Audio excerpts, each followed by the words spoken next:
and welcome to the show. You're on A1R Psychic Radio and Moonstruck TV. I'm Jacquelene Close-Moore and your host for the next little bit of today until the rest of the shows are on today. And last time I was on air, I was talking about the full card and I was introducing the tarot, which is actually a wheel that links onto interesting parts of the Kabbalah tree of life. And also, you know, the cards link astrologically, numerologically, and all this sort of thing. So we talked about the full last time. Today I'm going to talk about the first of kind of what, well, zero is a number, full is zero card, but the first numbers that are a number, because zero, we could say it's all and nothing, which is the whole idea of the full card. But let's get into today's card, which, hang on, lighting is an issue here. I'm going to have to go this, can I go this one? No, still getting glare. All right, well, we can see the dude here and he's, well, I'm just trying to get him in the right part of the screen. He's got his hat on.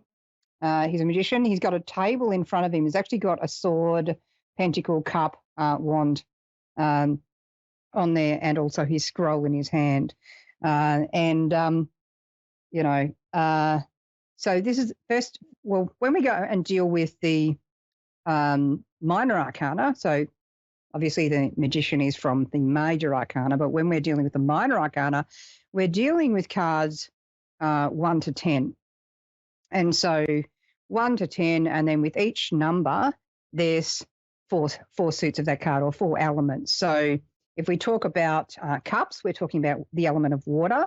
If we're talking about swords, we're talking about the element of air, usually. Talk about wands, we're talking about fire. And then if we talk about pentacles, we're talking about earth. Certainly, if I'm calling the corners, which is an esoteric term for creating a space of protection and sacred circle, I'll actually call all four elements, and then I'll call Mother Earth and Father Sky into that, and then get crazy with some golden fire. Long story. Alchemy. So when we deal with the 4 elements of the cards, we're dealing with putting the magician card. So in the case of the aces, let's just deal with it one by one. With the ace, the magician card, we're dealing with the 4 cards and the aces of each element, or the one of each element. So we've got the ace of wands, and this is going to be really interesting. We've got the ace of swords, and we've got the ace of pentacles here in the spiral tarot. What I'm missing out of this deck, interestingly, or not that interestingly, it's kind of rather serendipitous, of course, as I'm actually missing the ace of cups at the moment out of this particular deck. And I've got a number of decks here. I think I've got about 22 decks actually in my whole collection. And then I've got some copies of those decks on top of that for different use at different locations. And at this location where I am, the Ace of Cups is not there. And of course, I'm now single. No surprise how that just serendipitously went, well, I'm out of here. We're not having Ace of Cups. What's that? Love? Okay. All right. Well, I can love myself. So I'm sure that I'll find that card fairly soon. But I always find with when you've been reading 27 years, you're going to have cards just go missing every now and again. And then it's just amazing when and where you find them and what cards might be with them at the time. Sort of they're hiding out from the deck going, oh, when she finds us, that's going to be the reading. And I'm like, okay. And there's actually a couple of cards missing out of this deck. So I know what the reading is. So if you find that you lose a card, it actually happens, but take note of which cards have actually gone missing out of your deck, because it could be a good reading for you. And I guess when I'm ready for love, that card will come flying back in, because I don't think it's gone missing on the footpath. So when we're dealing with these elements and we're dealing with a magician card, so let's go back there. We're talking about dealing with matters of the mind. If we think of one or numero uno, so, coming first. And also we think of people with a 1 day of birth or maybe a 1 life path number. There's a sense of leadership there. There's a sense of knowledge. And also it's like, using that mental faculty. So being able to think laterally, logically, magically, intuitively. And at times, number 1 people take things very literally, or take what you say very literally. So they give you a chance, one chance. And then quite often, if you don't live up to that, it's like, I'm out of here, So just ask anyone with Irish descendancy or ancestry. There's sort of a thing that when I was working in a global company, we had to go into Ireland, and beautiful place and beautiful people. But I tell you what, if you didn't sort it out the first time for them, and we had a pay error go through our system, and so we actually lost a whole bunch of subcontractors because you didn't pay them the first time, so they're not going to give you another go. And certainly in my family line, with some Irish people there, it is very much like that. So it's you do it right the first time. So do it once and do it well is kind of the sort of idea of that. And often people with that one life fast number, it can be either that they're putting everyone else first, not themselves. That's a lesson, or that it's all about me. And having to sort of figure that out. But there can also be a sense of flying solo in that one card. But yeah, when we put the magician through the elements, so we think of the Ace of Pentacles, we're dealing with a new enterprise, new money, new job, all these sorts of things, and being grounded. Think of Pentacles, you're thinking of Earth, you're thinking of grounding. We can argue about which seasons, because depending on which hemisphere you're in and which tradition you follow, it depends on which direction you assign a particular card. So, for example, the North and South can get into a bit of conjecture because we're sort of dealing with the equator being where the fire is. So if you're in the Northern Hemisphere, you're going to sort of look at the South maybe as fire.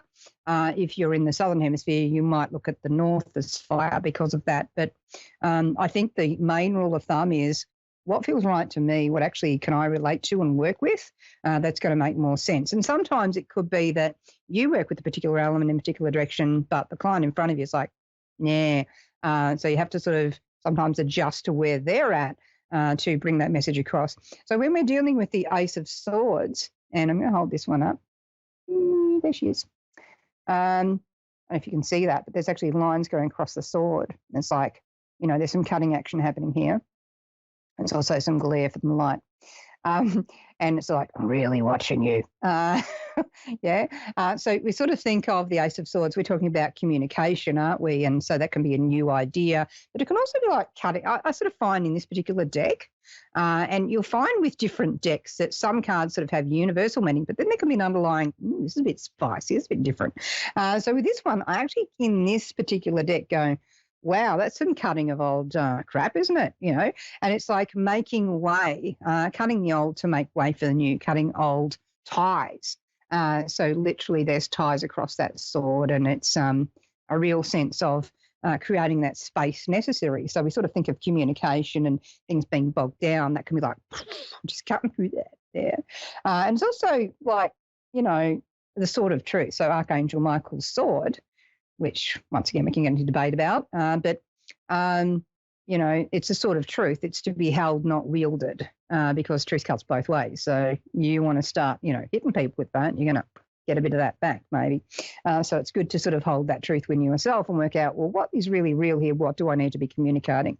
When we're looking at the Ace of Wands, so why do I call wands fire?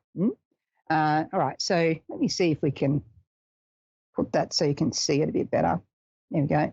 So it's actually like an ignition point, and we've got the hand reaching down from the sky, and you got the wand below it. So it's like a bit of a branch there, and it's like ignition point. So if we think of that Ace of Wands as something new, creative venture, this sort of thing, even new creativity within ourselves. And sometimes when we get these cards, it might be, well, this is what you are doing, this is how you are, or this is how the person that is coming into the question is, or it could be what's needed. We can talk about reverse cards. We can sort of go, oh, it's round the other way, or there can be all sorts of things there.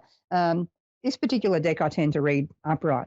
There are some decks I let go both ways. But, when we're talking about the Ace of Cups, usually, and in this deck it's got this beautiful woman. It's almost like a picture of the birth of Venus, except she's standing going like this, and she's got this great big cup next to her.